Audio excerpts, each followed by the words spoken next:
With the political season upon us, there's been a narrative that many black Americans, namely men, are reluctant to vote for Kamala Harris because she's a woman. Now, many of these people have been pressured, shamed, and even bullied into voting for her. Many of these tactics include using race as a factor and tradition. But many black Americans who historically have voted Democrat are now being less transparent with their vote and are now asking, what policies does this person have to earn my vote? Now, with that said, there are specific concerns that black Americans have with Kamala Harris. Now, I'm not telling anyone to vote one way or another, but I think a conversation on these specific issues need to be had. Welcome to Gerald Khalil's Conversation Piece. I share my thoughts on social content, sports, politics, and entertainment. And if you're new to the channel, don't forget to like, share, and subscribe.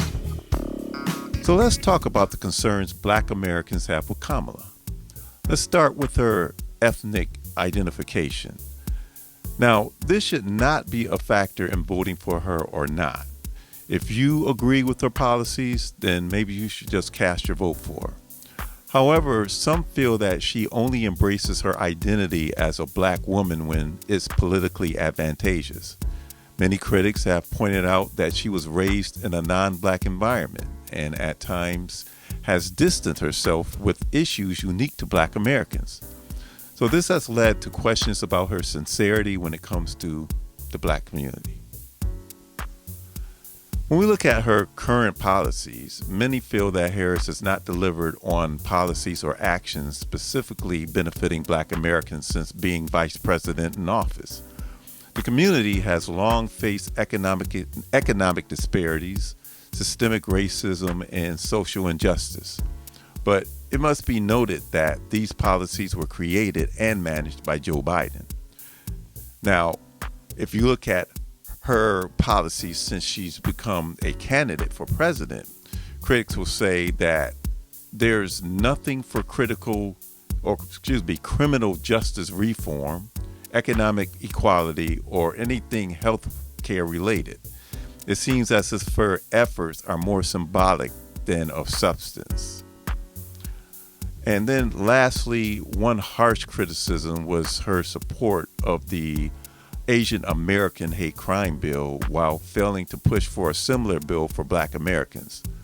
Now, though data shows that black Americans have suffered disproportionately from hate crimes, there's been no dedicated bill or push to address anti-black violence.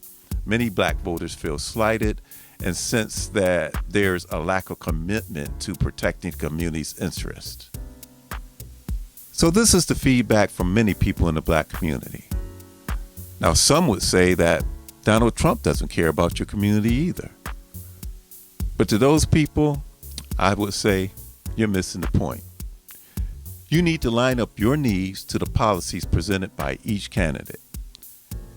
Just don't vote for someone because of their gender or race. Vote for who you think can deliver for you and your community. Hey, right now, a lot of folks in the black community are saying, you have to earn my vote, and I'm going to make the choice that's best for me. And you know what I say to that? I say it's about damn time. So what do you think? Feel free to leave a comment. I'd love to hear your thoughts. Also, don't forget to like, share, and subscribe. I'll see you in the next one.